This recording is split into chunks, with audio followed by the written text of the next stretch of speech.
Box of Oddities is now a CastBox original. CastBox is the fastest growing, highest rated podcast app on both iOS and Android, where you can find all your favorite podcasts. You can listen to the Box of Oddities wherever you access your podcasts. But we hope you give CastBox a try. The curator is greatly pleased with CastBox. We think it's the best. What follows may not be suitable for all audiences. Listener discretion is advised. The world is full of stories. Stories of mysteries, of curiosities, of oddities.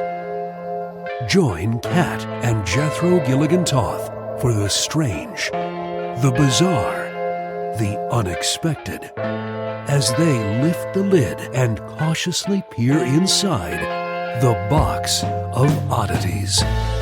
So Kat's sitting on milk crates right now. I am not. I'm sitting on an ottoman. It's a piece of furniture. It is. The reason being that she sold a bunch of our furniture on Craigslist and forgot that she was using this chair. So... It went with the desk that I sold. It had to go. I understand. This is very uncomfortable. It's okay. Do you want my chair? Aww. Because I'm a gentleman and stuff. Do you want it? No. Good, because I really didn't want to give it up. Theboxofoddities.com is our website. We received this email at curator at the Box of Oddities. I love this. Dear Jethro and Kat, I just wanted to thank you so much for everything you do. I'm a stay-at-home mom/online professor, and I always feel as if I'm inviting friends over when I dial up your podcast. Aww. Sometimes you guys are the only adult time in a day that I have, and I appreciate so much that you rescue me from listening to Doc McStuffins and Dino Dana. I also wanted to share that I might have ruined my daughter with your podcast. Anya is 3.5, and while she's a little chatterbox, she's still learning English. We adopted her from Poland this year. Anyway, Anya, my mom, and I were on a road trip from Connecticut to North Carolina last week. I downloaded a whole bunch of your Box of Oddity episodes for my mom and I. Anya was playing with her toys in the back seat. Apparently, by listening to your podcast for 2 days straight, we unknowingly condition Anya. Every time now the word box comes up, she responds with, "The Box of Oddities?" with a little question mark. By the way, this is from Rebecca. I don't know how I feel about that. I mean, I'm happy that I feel good about it. Helping her learn English, but geez, some of the topics that we covered, I hope she doesn't learn some of those words. Well, she's going to be well educated, that's all. Yeah. Rebecca, get Anya near the podcast and have her listen. Okay. Cześć Ania, kochamy cię. I hope I did that right. Hello, Anya. We love you. Aww. And then Rebecca goes on to say, just one more aside. I know that you both, at some point or another, have posited, I wonder what people in the future will think of such and such. As someone trained in archaeology, I can tell you that our go-to answer to something we don't understand is just religious ritual. Yep, always. Yep. Thanks again, and keep flying your freak flag. Thank you, Rebecca. Thank you, Anya. Cześć Ania, kochamy cię. All right, you go first. What you got for me? Okay. I remember when I first read about this, and I was all, I believe in the grocery store like this. What? And then I kind of forgot about it and then moved on with my life. And then I was rereading more, and it caught my attention again. And I'm happy to explore this because I wanted to learn more about it. And this was a great opportunity for me to kind of provide a home for two birds with one bird cage. You, madam, you've pegged my interest meters. And I hope I continue to until you die. Aw. All right. Okay. How many continents are there? 8. See, well, that's the thing. There could be 8. Or there might be 5. Okay. Or 6. Or 7. I'm confused. Exactly. For various reasons, we have been taught different things in different parts of the world, and for different reasons, what continents are and what constitutes as a continent. So there's Africa, Antarctica, Europe, Asia, but some people consider Europe and Asia one continent because really it is. North America, South America, but some people consider North and South America okay. one continent Gotcha. because it kind of is. Australia and Zealandia. Zealandia. Zealandia. Is that the submerged continent? It is. It's our hidden continent. That's our hidden continent song. So the Glossary of Geology, which is published by the American Geosciences Institute, defines a continent as, quote, one of the Earth's major land masses, including both dry land and continental shelves. Other characteristics of a continent include areas of land that are elevated in relation to the surrounding ocean floor. A variety of rock formations, including igneous, metamorphic, and sedimentary. All right. A crust that is thicker than those of the surrounding oceanic crusts. And clearly defined boundaries. Recently, some geologists have begun arguing that room for a quote-unquote new continent called Zealandia must be made. This landmass lies off the eastern coast of Australia. New Zealand and a few minor islands are the only peaks of this continent that are above the water. The remaining 94% is submerged beneath the Pacific Ocean. So cool. So it has been described as a continental fragment, a microcontinent, a submerged continent, and of course a continent. The term Zealandia was coined by a geophysicist whose name is Bruce. He has a last name also. In 1995. At that time, Zealandia was believed to possess 3 of the 4 necessary qualities required for continent status. But a recent discovery using satellite technology and gravity maps of the seafloor have revealed that Zealandia is, in fact, a large, unified area fulfilling all 4 requirements. Now, okay, maybe I'm getting ahead of myself Go. here.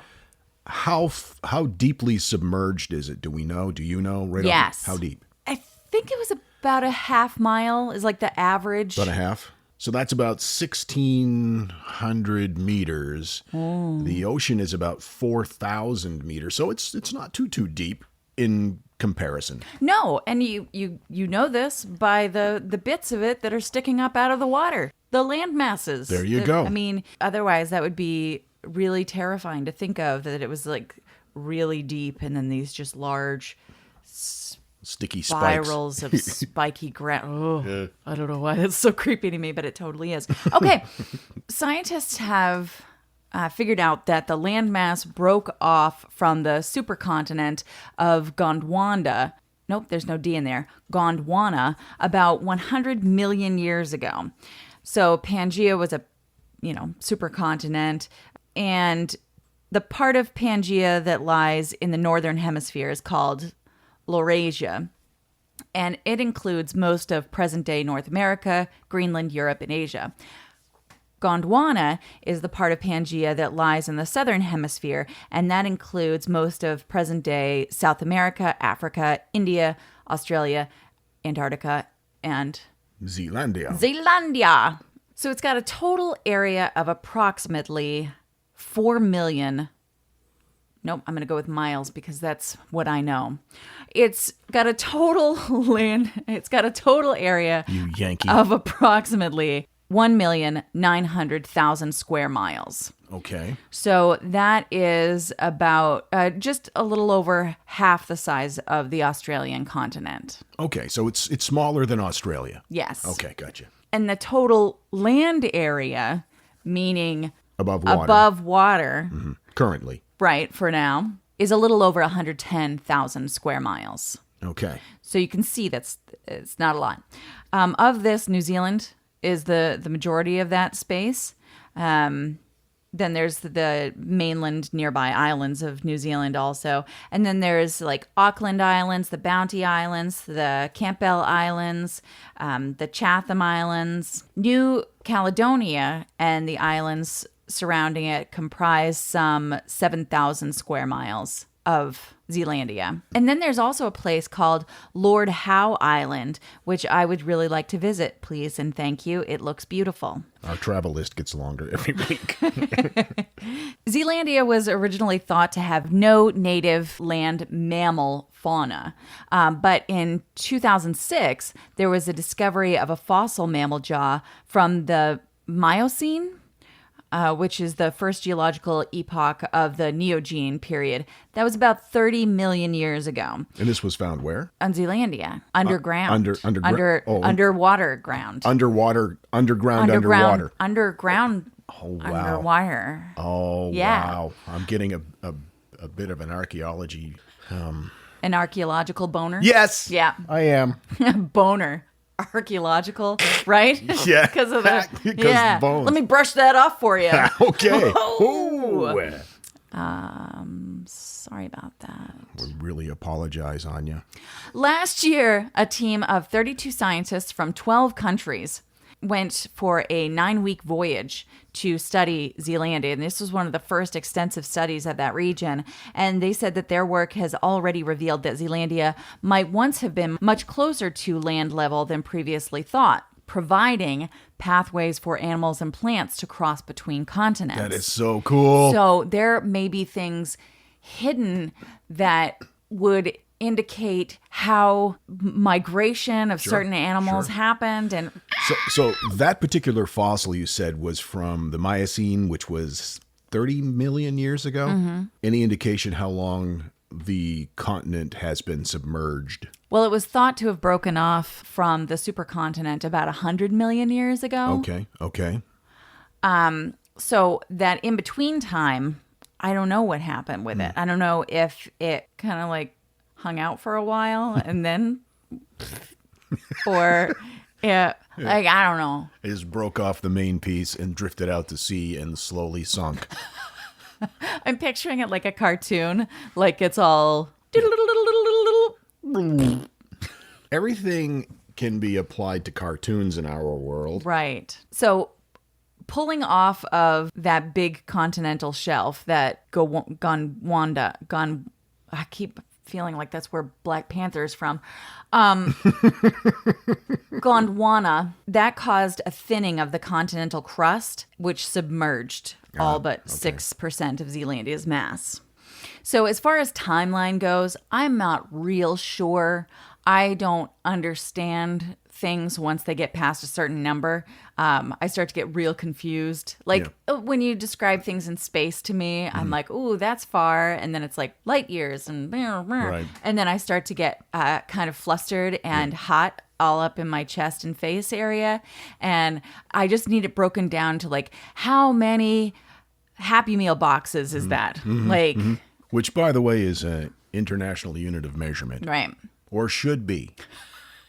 During this exploration, more than 8,000 specimens have been studied and several hundred fossil species have been identified. And that's crazy. it's amazing. That is so fascinating. Yeah, But we know for a fact it was above water 30 million years ago. correct. God, that's amazing. One of the things, though, that really freaks me out is this. This is the boat that they used during their exploration. This, by the way, is from earthsky.org, one of the articles that I read. So they have a picture of part of their research facility, which is where the tools, and I would assume also humans, go into to go down and explore stuff. Now, you're a tad claustrophobic. If you were given the opportunity to do this, No! Right? That's horrifying. Isn't that terrifying? It's a hole into the sea. Oh, my God. And so I don't know why that's so scary to me, but I will share this. That's a terrifying photo. It is. It my is. God. And it's not like, I mean, if you think logically about what it is, it's just a hole in the bottom of a research facility that leads into water. And it's the water that's over Zealandia. So obviously you have to go through the water to get to the submerged part of Zealandia. But this, for some reason, is terrifying to me. So at some point, you're familiar with the Ring of Fire, the Pacific Ocean's Ring of Fire. Volcanic Right. Right. Powerful volcanic eruptions, frequent earthquakes, lots of. So the Ring of Fire is what is thought to have caused the dramatic changes in ocean depth and would have been what buckled the seabed of Zealandia. Okay. All right. And so it may have actually been more of a slow process than you'd think it would have been. Well, because you think of, we were laughing about the cartoon idea, of it being kind of like a cork comes out of the bottom of the continent. Right. And water shoots up. And then it immediately sinks. Right. But it's a slow process that probably took millions of years. Right. And I guess that's hard to imagine too, because a continent is very large. And so it should just go, but that's not how it works. It's like what Carl Sagan said in the old Cosmos show. The universe is an explosion. We're living in an explosion, but the explosion, by our perception, is happening at such an incredibly slow pace that we don't recognize it. Or we're living at such a fast pace that... Oh, don't I know it. Relatively brother, speaking... tell me about it, right? Smell the roses. But when the universe is 14 billion years old, and, the average lifespan of a human these days, 80 maybe? From our perspective, it doesn't seem to be doing anything, but we're living in the middle of an explosion. Yeah. Speaking of average lifespans and things that are amazing, can we talk just for a moment, and this is going to be a real tangent, but how amazingly beautiful and graceful John McCain's mother is at 106 years old. 106. And she had to, it's bad enough you have to bury a child, but I think that would be the worst part about living as long as that, because everybody you know is dead. Yeah, we have no concept of what real time is. There's no way, because time isn't real, really, I guess. And it's something that we've really structured to make our lives easier. But it does give you an idea of how little we understand time. When you can see just from someone who lives that much longer than the average person and what they must have experienced. Anyway, I'm heartbroken for her, and that's all. Yeah. I know it was a weird tangent. I'm sorry, That's but okay. It's okay. It was beautifully weird as far as tangents go. it really shouldn't have been the last thing I had about Zealandia, but no, that's the end. You end your story on Zealandia with comment on John McCain's mom. Just so beautiful and graceful. Yeah, indeed.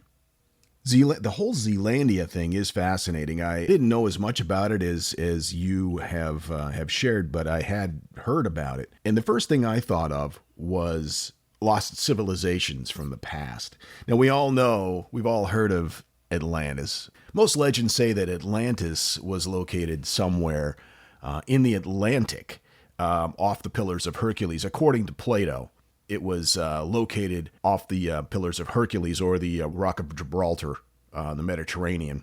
Where The Alchemist was. Yes, in that direction, exactly. Good book, read it. So good. That's got to go on our I'll Goodreads. put it on Goodreads right now. Yeah, The Alchemist, read it. It's great. Man, we're chock full of tangents today. Yeah. What were you saying? Hercules, Yeah, go. right. No, yeah. Well, Atlantis in the Atlantic Ocean. But there's also legends and myths of an advanced civilization that existed in the Pacific called Lemuria, or Lemuria. I've heard it both ways.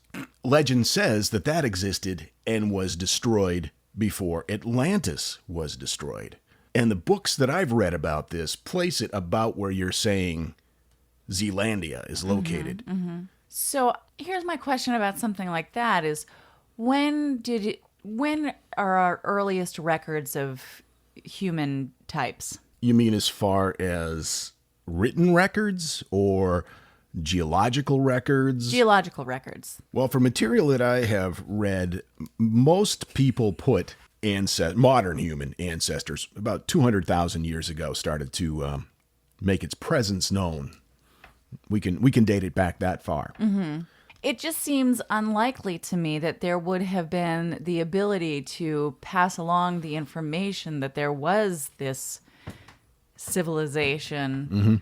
I don't know. It just seems unlikely to me that there would have been that kind of communication that would have been unbroken through the time of Zealandia pre-Sinky. And Well, yeah, and that's, of course, that's the big snag in the story.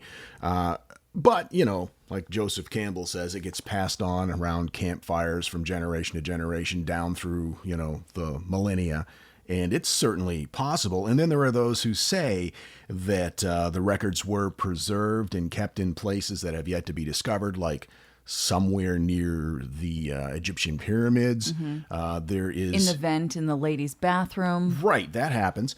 And Edgar Cayce, the sleeping prophet, said that the records that were saved from the sinking of Atlantis are actually buried between the paws of the Sphinx. And they have determined that there is some sort of an underground structure there, but the Egyptian Department of Antiquities won't let anyone dig there. Well, they don't want people ruining their stuff. Yeah, and I can't blame them. No, there have been generations upon generations of people coming and ruining their stuff. We should ask our friend Rebecca that sent us the email. She's an online archaeology professor. She could tell us about that. Oh my gosh, she must hate everything I say. Yeah, and probably everything I just said about Atlantis and the buried records underneath the Sphinx. Hey, that's just what I heard, okay? And now, the Box of Oddities brings you That Thing in the Middle. Well, it's no secret for those of you who have headphones, you know that we have pugs. And normally they're in the background of all of our podcasts snortling. And we recently discovered, you did, that a group of pugs is called a grumble. And that's perfect. It's beautiful. And so today, for The Thing in the Middle, we thought we would explore some of the more interesting names for groups of animals. A group of martens is called a richness. That's interesting. Where did that come from, I wonder? It's very regal. It is. Number 4, a group of apes known as a shrewdness. Number 3, finches. A group of finches is called a charm. That is so weird. I know, that's why we're talking about it. A group of crows is known as a murder. Now, I wonder if you have a preference to certain groups of crows, if it's your favorite murder of crows. Oh, shit. See what I did? It was a subtle shout out Shit. to our favorite podcast. Nice. Thanks. And number 1, a group of salamanders is known as a maelstrom. Watch out for that maelstrom of salamanders. That's terrifying. Oh, this is a bonus one. A group of elk is known as a gang. I just see them standing around on the corner with toothpicks in their mouths, wearing leather jackets, taunting people that go by. Hey, what are you looking at? Haven't you ever seen some antlers? Elk have antlers, don't they? You're listening to the Box of Oddities.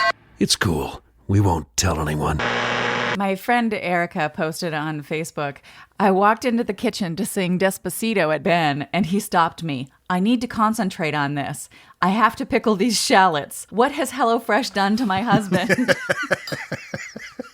Oh my God. I immediately was like, oh my gosh, did you also get the creamiest mushroom ravioli and the sweet potato and black bean tacos? And she was like, yes! Yeah. We subscribe to HelloFresh, and you should too. In fact, a lot of our friends do. For many, many reasons, not the least of which, you can get into a menu rut pretty easily, especially if you have a busy schedule. We've really been living this podcast for the past 6 months, and we kind of got into a rut for a while with our food. And then HelloFresh came along and offered us so many great, in our case, vegetarian options. You can get vegetarian options if you want. They have all kinds of different options, but we select the vegetarian options, and it just freshens everything up. There are actually 3 plans to choose from: classic, veggie, and family. You can get delicious filling meals delivered right to your door every week. It's less than $10 per serving, and it's fresh, it's delicious. And I'm guessing you probably wouldn't make something this good on your own, unless you're some kind of a trained chef. I don't understand how they can get fresh avocados to my house in the mail when I can't pick them out at the grocery store. Blows my mind. But all the ingredients come in pre-measured, handy labeled meal kits, so you know which ingredients go with which recipe, and you don't buy more than you need. It's just what you need, nothing more, nothing goes to waste. And I really like the Global Eats option because you know that we like to travel and we spent a great deal of time in Ecuador. I love the food there. This gives us options to sample food from around the world, international dishes and flavors right in our house. But if I'm making food that's not from HelloFresh and I say, hey, what do you want tonight? Inevitably, it will be mac and cheese. Speaking of that rut. I'm not much of a chef myself, although I have mastered the art of boiling hot dogs. Veggie hot dogs. When you boil them, it really brings out the flavor. And with it being back to school season, this is an amazing time to bring HelloFresh into your life because busy nights of getting the kids to practice and study groups and do you have your saxophone? Oh my God. HelloFresh makes dinner quick and easy with family meals ready in 30 minutes. And right now you can get $30 off your first week of HelloFresh. Visit HelloFresh.com, enter the promo code BOX. Yeah, $30 off your first week of HelloFresh. Visit HelloFresh.com, enter promo code BOX. BOX. Box of delicious food. The Box of Oddities with Kat and Jethro Gilligan Toth. All right, get ready for some dark shit here. Just warning you right up front. Okay, good. On the afternoon of June 12th, 1981, a Japanese man named Issei Sagawa walked into the woods outside of Paris, France, carrying 2 suitcases. He strolled casually to a lake, proceeded to empty the contents into the lake. He was noticed by nearby people who thought, that looks suspicious. It was bodies, wasn't it? It wasn't bodies, but it was pieces of bodies. I knew it! Police showed up and arrested him, and he had quite a story to tell. He was a postgraduate student, and he had shot and killed a classmate of his the day before, according to Vice.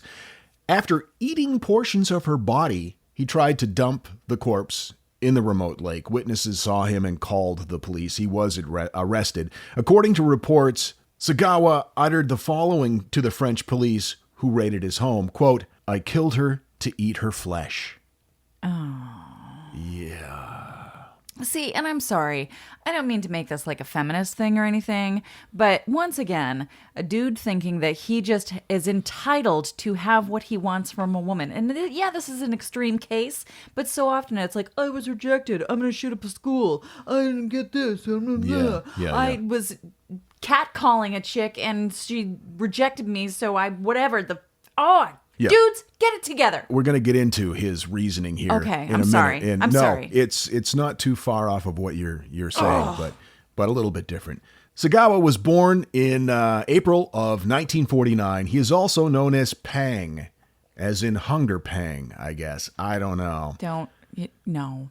On June 11th, 1981, this is according to Wikipedia, Sagawa, then 32, invited his classmate, Renee Hartvelt, to dinner at his apartment under the pretext of translating poetry for a school assignment. Mm-hmm. Now, she was a Dutch student studying in Paris. Now, he had planned to kill her and eat her, having selected her for her health and beauty, characteristics that he believed that he lacked. He described himself as weak and ugly. He was, I guess, about 4'9" tall, which is 1.4 meters. Claims he wanted to absorb her energy. Yeah, honey, that's not how that works. It doesn't. Unfortunately, that doesn't. Well, I don't know if it's unfortunate, but yeah, it's not quite that simple. Now, she was 25 years old and about 5'10". He had tried to murder people before this. He had selected women before this. Mostly sex workers who came to his apartment. He would hire a sex worker. She would come to the apartment. You know, they would do the thing. And then when she would be in the bathroom cleaning up, he would get a gun. And he would walk up behind her, point the gun at her head. But then he said, I just couldn't pull the trigger. I would freeze up. I couldn't do it. So he'd put the gun away. This happened time after time after time. It's gross on so many levels because, one, he utilized her services first. Yes. So he was, I don't like this guy. It's official. Well, you're going to like him even less. So I don't know how many sex workers he had pointed a gun at without them knowing and elected to not follow through on his urges. Right. But there were many. And he also had invited other classmates up prior to this, too, with similar types of results. So he invites her up. Same situation. She's getting ready for dinner. She's in the bathroom. She's washing her hands. He points the rifle at the back of her head. Again, he can't do it. Comes very close, but he couldn't do it again. He becomes frustrated with himself. He invites her back another time. This time, once she arrived, she began reading poetry at a desk with her back to him. He shoots her in the neck with a rifle. Sagawa later said that he fainted after the shock of shooting her, but awoke with the realization that he had to continue to carry out his plan. He raped her corpse, but was unable to bite into her skin, so he left the apartment and bought a butcher knife. For 2 days, Sagawa ate various parts of her body, saving other parts in the refrigerator. He then took what was left over, put the pieces in suitcases, and took her body to the lake. Oh my God, this is so awful. He was seen in the act, arrested by French police. They made him open the suitcases. They did not like what they saw. Now, I'm sorry. I have questions. Yes. Okay. So he was Japanese, Yes. studying in France. Yes. And he was in college? Postgraduate school. He actually ended up getting his PhD in Paris. I don't understand because he's obviously stunted. I mean, you cannot think these things. You cannot have these thoughts.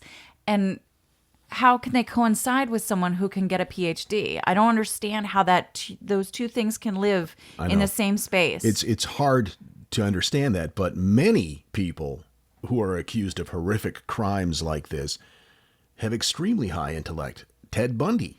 Well, yeah, but that's a different kind of, like, Ted Bundy's was getting his gross needs met.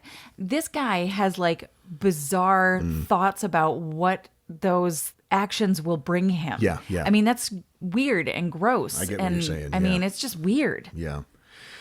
Sagawa's family was wealthy. His father was very wealthy, provided him with one of the best attorneys he could find for his defense. Entitled. He was held for 2 years awaiting trial. During that time, he was found legally insane and unfit to stand trial by a French judge, who then ordered him held indefinitely in a mental institution. Because of his fancy lawyering, they got him released to a Japanese hospital to be held there. Now, again, he had not been committed of anything other than they had determined that he was insane and unable he was unfit to stand trial. Okay. So the fancy lawyer guy got him transferred to a Japanese hospital. At the Japanese hospital, they determined that he was sane. And because he hadn't been charged with anything, he was signed- released. He signed himself out and walked out. No! He is still free to this day. This was in 1986. That's disgusting. I know. Now, the French court documents had been sealed and not released to the Japanese authorities, so they didn't even really know what was going on. He could not be legally detained in Japan, so he just checked himself out on August 12th, 1986, and remains free to this day. Now, of course, his continued freedom has been widely criticized. Well, yeah. However, between 1986 and 97, he was frequently invited to be a guest speaker and commentator. He appeared in films. Based on his education or? Yeah, I guess. He also appeared in sadomasochistic voyeur films. He has written books about his kill. And profited from them? Yep. He's also written, are you ready for this? No. Restaurant reviews. Yep. For a Japanese magazine called Spa. Gross. But then the word started getting out about him and he can't find work anymore. But I'm good. looking at his profile in Wikipedia, and under occupation, it says public speaker, actor, writer, commentator, cannibal, murderer. That's what it says. Are you kidding me? No. I'm sorry, I just can't help but think that his frustrations with not being good enough were what he says, led him to doing this in the first place. And now he's unemployed and probably is going to have some insecurities bubble up every once in a while. So does that just mean that he's allowed to roam about the Japanese countryside murdering women? No, he's found a way to control it. In 2011, Vice magazine actually interviewed him. And in the interview, he says that if he ejaculates frequently, then the urge to kill and eat women is held in control. Yeah.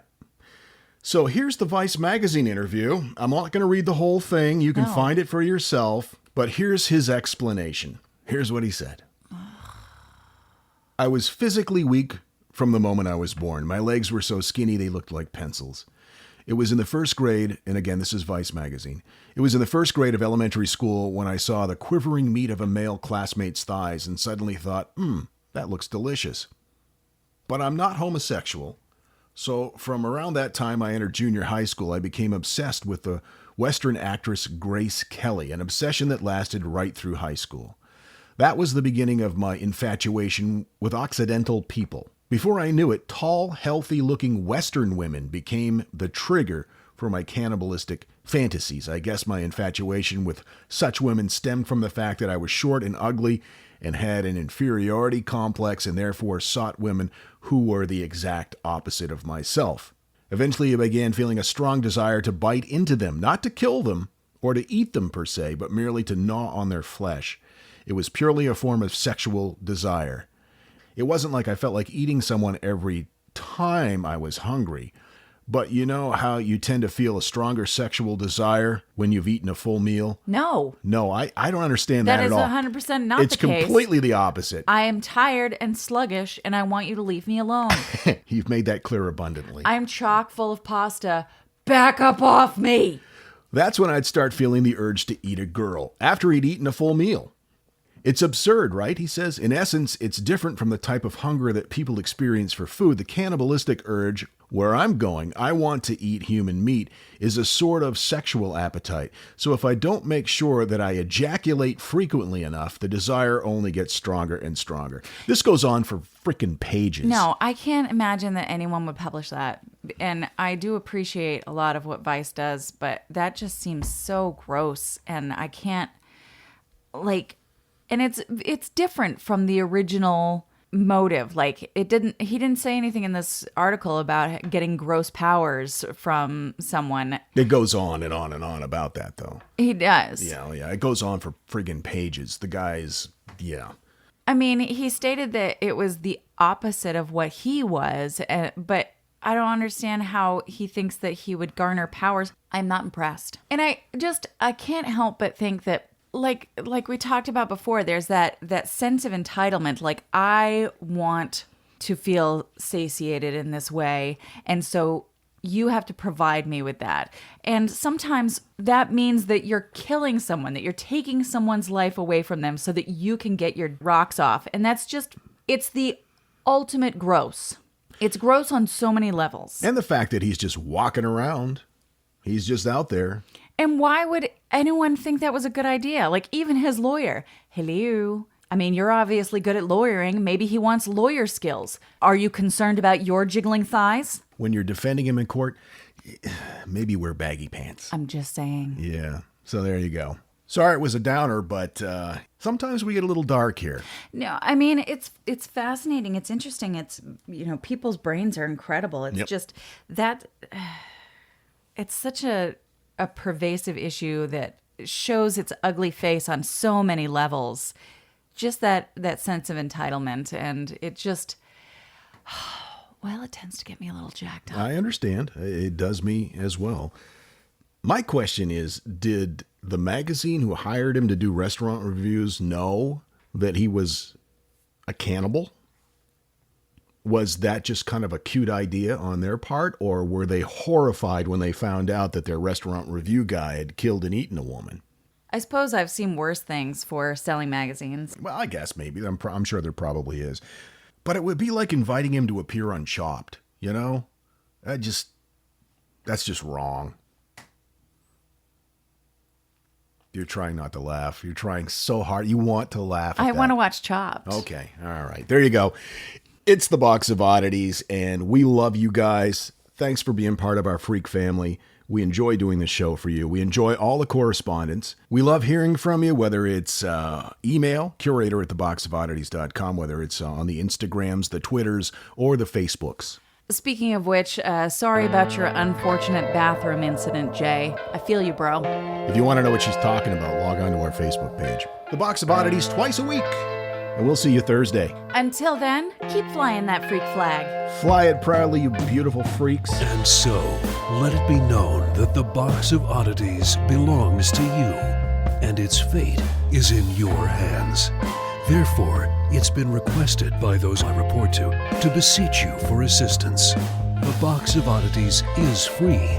We ask but one thing of you, to provide a 5-star rating and a positive review. True, that is 2 things. However, 'tis merely a 5-star rating and a positive review. Also, subscribe to us. Okay, so 3 things is all we ask. 3 things and 3 things only. Henceforth, the Box of Oddities commits to the telling of stories. Stories of the strange, the bizarre, the unexpected. We wish to offer our deeply felt gratitude and appreciation for your patronage. TheBoxOfOddities.com. Copyright 2018. All rights reserved.